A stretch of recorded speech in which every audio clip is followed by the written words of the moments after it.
Versões. O que vai impactar na sua vida agora no Café com Política. No Café com Política de hoje, o nosso convidado é o deputado federal Thiago Mitrô, do Partido Novo.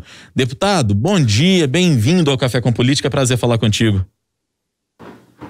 Bom dia, Rodrigo, bom dia, Thalita, todos os ouvintes aqui da Rádio Super, prazer voltar aqui no Café com Política. Prazer é nosso. Deputado, para começar o nosso bate-papo, a gente noticiou recentemente agora que o seu nome havia sido indicado por representantes dos diretórios do Partido Novo como um possível candidato à presidência da República. Em que pé está isso? Como é que ficou essa história que a gente até divulgou amplamente, sobretudo na semana passada? Olha, Rodrigo, primeiro é importante entender como funciona, né, o processo de escolha dos candidatos do Partido Novo a cargos majoritários, entre eles o de presidente.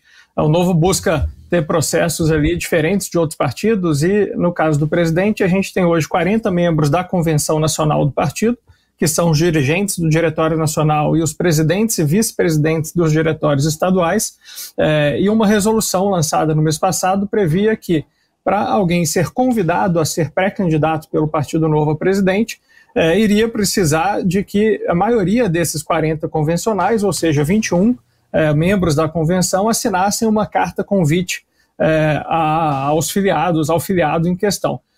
E a coisa de um mês atrás, eu fui aí surpreendido, de forma muito honrada, com o convite do Diretório Estadual de Santa Catarina, onde me avisaram que iriam iniciar uma coleta de assinaturas pelo meu nome e perguntaram se, caso eles conseguissem as assinaturas, eu toparia participar do processo seletivo. Eu disse, olha, estou surpreso, feliz aqui, honrado, e não tinha pensado nisso antes, não estava nos meus planos, mas fico muito satisfeito em saber que meu nome está sendo cogitado e me comprometo a participar das etapas de seleção caso haja o convite.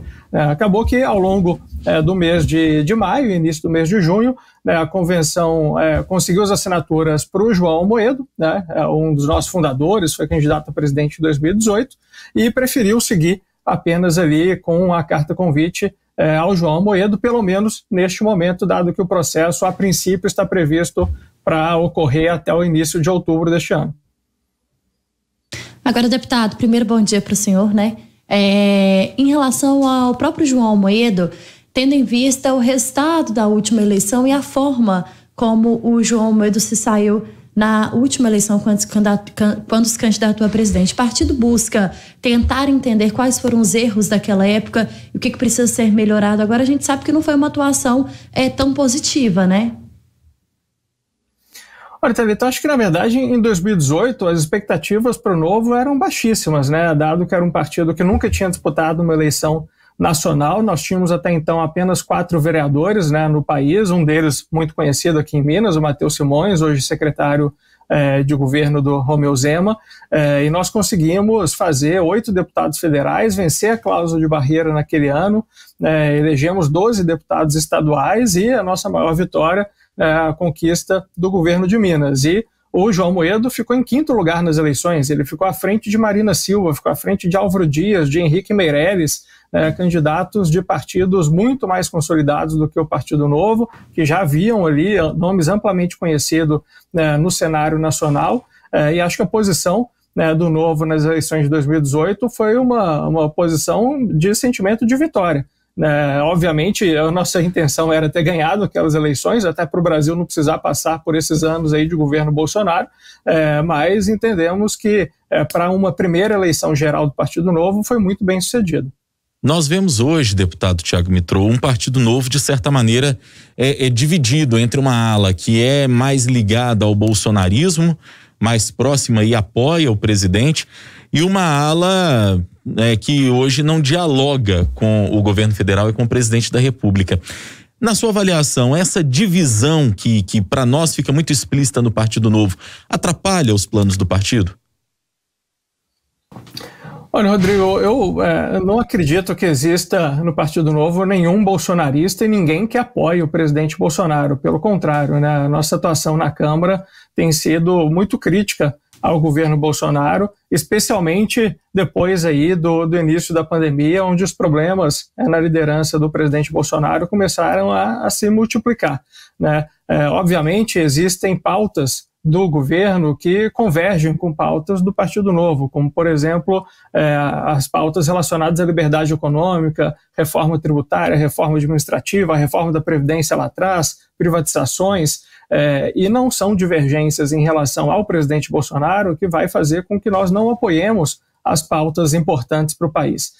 Eu acho que sou, dentro dos mandatários do Novo, aquele que há mais tempo alerta e critica abertamente a postura do presidente Bolsonaro. E, ao mesmo tempo, sou aí um dos principais defensores no Congresso da reforma administrativa enviada pelo governo. Eu costumo dizer que eu defendo mais a reforma administrativa do que o próprio presidente, né? Então, acho que às vezes, assim, eu brinco que tem dia que eu sou esquerdista, tem dia que eu sou bolsonarista, né? Nessa polarização da política brasileira, as pessoas vão extremando suas posições e não entendem que um político como eu, que é ali, que tem suas ações baseadas em convicções, vai estar sempre numa linha mestre coerente com as suas ideias, que são aquelas que eu defendi em campanha. Antes de ontem, por exemplo, eu estava na comissão que aprovou a regulamentação da cannabis medicinal no Brasil. Nesse dia, os bolsonaristas me chamaram de esquerdista, porque eu sou a favor da regulamentação da cannabis medicinal. Quando eu estava ontem na comissão da reforma administrativa, aí os petistas me chamaram de bolsonarista, porque eu sou a favor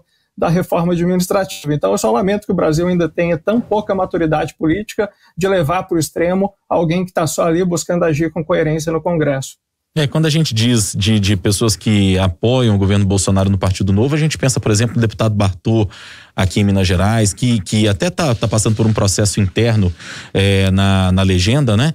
E também no governador Romeu Zema, que não esconde a proximidade que tem com o presidente Bolsonaro. Ainda assim, dá para dizer que não existe, digamos, bolsonarista no Partido Novo, deputado? Acho que sim, Rodrigo. Até o próprio deputado Bartô, que, como você falou, está ali num processo que, pelo que ele mesmo já indicou, não deve ter continuidade no partido. Nunca vi ele apoiar o presidente cegamente, como nós vemos, né, deputados bolsonaristas fazendo. E o governador Romeu Zema tem como sua principal responsabilidade governar Minas Gerais. E como nós sabemos aqui, Minas Gerais é um estado ainda falido, dadas as condições que que o governador Zema encontrou do último governo, e que não há condições de governar Minas Gerais que não seja ali com diálogo com o governo federal. Então, a postura do governador Romeu Zema é uma postura correta de não fechar portas para o governo federal, não buscar criticar por criticar, não trazer para si debates que não são relacionados ao interesse do governo de Minas. A gente vê outros governadores que sempre politizaram a sua posição de governador, buscando ali confrontar o presidente o tempo inteiro, quando o papel de fiscalização do presidente é nosso, do Congresso, e não dos governadores. Então, o governador Romeu Zema tem buscado um trabalho de diálogo com todos, com o presidente Bolsonaro, inclusive, o que não faz com que ele tenha atitudes, em muitos casos, completamente inversas do presidente Bolsonaro. O governador Romeu Zema defende abertamente privatizações, o presidente Bolsonaro, infelizmente, não. O governador Romeu Zema teve uma atuação exemplar na pandemia, dando ali a criticidade necessária para o combate à mesma e agindo rapidamente para minimizar, né, os danos que a chegada do vírus causou tanto para a saúde e vida dos mineiros quanto para a nossa economia. O presidente Bolsonaro até ontem estava falando que ainda não acredita em vacinas, que elas são experimentais. Então você nunca vai ver o governador Romeu Zema agindo como presidente Bolsonaro, por mais que ele opte, eu acho que corretamente, de não ficar ali criticando o presidente o tempo inteiro, até para poder manter um canal de diálogo aberto com o governo federal, que é algo essencial para se governar Minas Gerais. Deputado, ainda falando do governador Romeu Zema, quando foi eleito, né, o governador Romeu Zema veio com uma verdadeira surpresa, e a gente sabe que essa surpresa veio inclusive para o próprio Partido Novo, quando lançou o nome do governador Romeu Zema, que à época ainda era conhecido apenas como empresário e não tinha uma maturidade política. Pegou um estado, também a gente sabe, como o senhor mesmo citou, um estado com muita dificuldade financeira, pegou um estado logo no início com uma tragédia que abalou muito Minas de uma forma geral, que foi a tragédia da Vale em Brumadinho, e agora passa também no seu mandato aí a questão da pandemia. Como que o senhor acha que essas situações tão difíceis, a questão da barragem em Brumadinho, a questão da pandemia, podem ajudar o governador Romeu Zema politicamente falando, e se o senhor acredita numa possível reeleição com uma facilidade já no ano que vem? Olha, Thalita, eu acho que você tem total razão de que a eleição dele foi uma surpresa para todos nós, né? Inclusive para o próprio governador, assim como a minha eleição foi uma surpresa para mim, né? Eu também, obviamente em outra proporção, né? Muito diferente do caso do Romeu, que hoje governa Minas Gerais. Eu também achava que seria muito difícil me eleger deputado federal e acabei conseguindo junto com outros colegas, e o governador, né, veio ali numa rampante na última semana de campanha, de alguém desconhecido para o primeiro lugar no primeiro turno, e uma vitória, né, bastante larga aí no segundo turno das eleições em Minas Gerais. E é algo que pegou todos nós de surpresa, e até então o Partido Novo nunca tinha exercido um mandato executivo. Nós tivemos sim, né, que ter uma curva de aprendizagem muito rápida, né, desde ali das particularidades da gestão pública, que são muito diferentes da gestão privada, a qual o governador estava acostumado, até lidar, né, com um trabalho político aí, junto à Assembleia, junto a outros entes federativos, como os municípios, a União, né, e essa curva de aprendizagem foi acelerada, teve que ser acelerada por conta do que você mencionou, logo no primeiro mês, a tragédia de Brumadinho, depois a pandemia, mas a minha leitura, e isso é corroborado pelas pesquisas de opinião que são feitas, né, a respeito da avaliação do governador, é que o governador tem se saído muito bem, né, ele é muito humilde, muito hábil, não cria caso com ninguém, né, não fica ali desnecessariamente atacando outros, seja parlamentares, prefeitos, o presidente, então é alguém que acho que transmite para a população e para os demais agentes políticos alguém genuinamente interessado, né, no bem-estar da população e na melhoria das condições do governo mineiro. Então acho que isso conquistou a população, e tenho certeza que essas entregas do governo, a postura do governador Romeu Zema em frente a esses desastres todos que têm acontecido em Minas Gerais e no Brasil, vão ser recompensados e reconhecidos pela população nas eleições do ano que vem. Deputado, nosso tempo está acabando, mas eu não posso deixar de fazer uma pergunta aqui para o senhor. Ainda sobre essa questão da presidência e do Partido Novo, né? O seu nome, como o senhor contou para a gente, explicou como é que funciona o procedimento interno do partido, chegou a ser indicado por diretórios estaduais, mas neste momento a indicação que permanece é a indicação de João Amoedo, que foi candidato à presidência em 2018. Eu pergunto, neste momento, já que o processo vai até outubro, o nome mais competitivo que existe dentro do partido realmente é o nome do Amoedo, até pelo recall eleitoral que, de certa maneira, ele conseguiu angariar na eleição de 2018? Olha, Rodrigo, eu acredito que sim, né? O João, como você mencionou, ele disputou as eleições em 2018 e, na minha opinião, como compartilhei aqui, tivemos um resultado bastante expressivo, né? E era um nome que sempre foi natural aí, que seria levantado dentro do Partido Novo para as eleições do ano que vem.